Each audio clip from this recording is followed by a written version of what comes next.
DC Entertainment have just released their new logo design. It seems that all these large companies are changing their logo designs, and I think it's something that we should be researching about, analysing, and wondering why they're actually changing. In this video, I'm going to be giving you my simple thoughts on the new logo design change from DC Comics. So like with any sort of logo design change or rebrand, there are going to be people who hate it, and that is not because of the logo design itself. I purely believe it's because it's change. People do not like change, and we saw this not only on the DC Comics logo, but also on the Instagram logo too, or the icon of Instagram. I don't think people like change, so that is why they hate on these things. But instead of hating on this logo or giving some of my just general negative thoughts about it, I'm going to choose to look at the positives of this logo design and what it achieves. I think when we look at the positives of logo designs, we can learn a lot more about the negatives of them,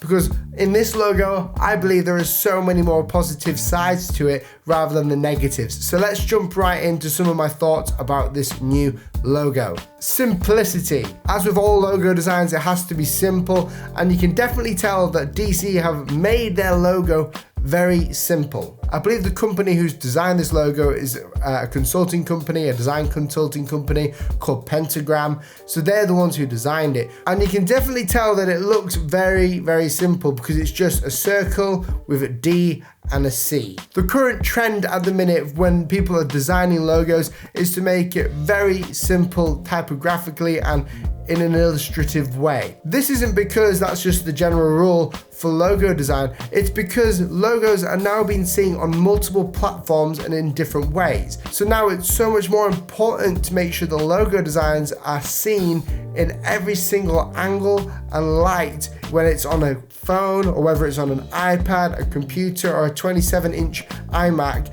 Every logo or the logo for that company needs to be seen very clearly. If we look at the old DC Entertainment logo, you will see that that is not simple. What people did back a few years ago when they were creating logos is they made them look sort of realistic. I can't remember the name for it, but there is a name for this sort of phenomenon where people tried to design something realistic. Like the Instagram logo, they wanted it to look realistic, like a camera. The old DC logo is a sticker of a D being pulled off and it reveals a C, and that's not going to translate very well when it's very small. It's never going to translate very well on black and white or in a very large setting. It has to be full color on a PC, which makes no sense because it's not a comic. So you can see that now DC have realized that they are not able to see the logo when it's very small or when it's like distorted in any way, whether it's on a different screen, because it's so complicated with those gradients, and it didn't really suit the company either.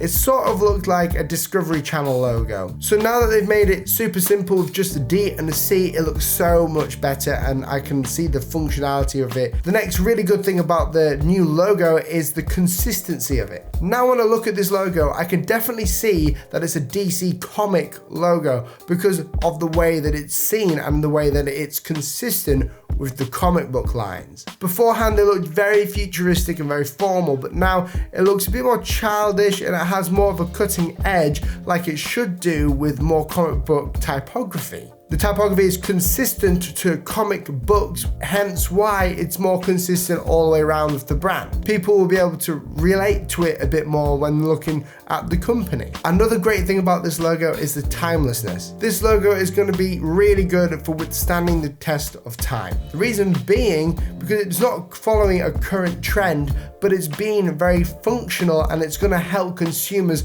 see that logo. If you do some research into DC, you'll know that they've changed their logo in 2012, and I accidentally stumbled on a video of some guy just showing how people rage when they change their logos, and that was back in 2012, which shocked me. Really did shock me because it's only 2016 now, and that's 4 years with a logo design isn't very good. So now I think this is going to be the logo that sticks with them for the longest amount of time. So in conclusion to this, I think the design is great. I love the idea of it, and I love how simple it is and how it's going to be used. It's going to be seen on an iPhone and iPad or even the Apple Watch now, and people will be able to recognize it in different scales and different shapes when it's distorted. The only sort of criticism I would have of the logo is the fact that the circle on the outside is very thin in weight. I would just bump that weight up a tiny little bit to make it stand out a bit more. It just doesn't seem consistent with the rest of it, and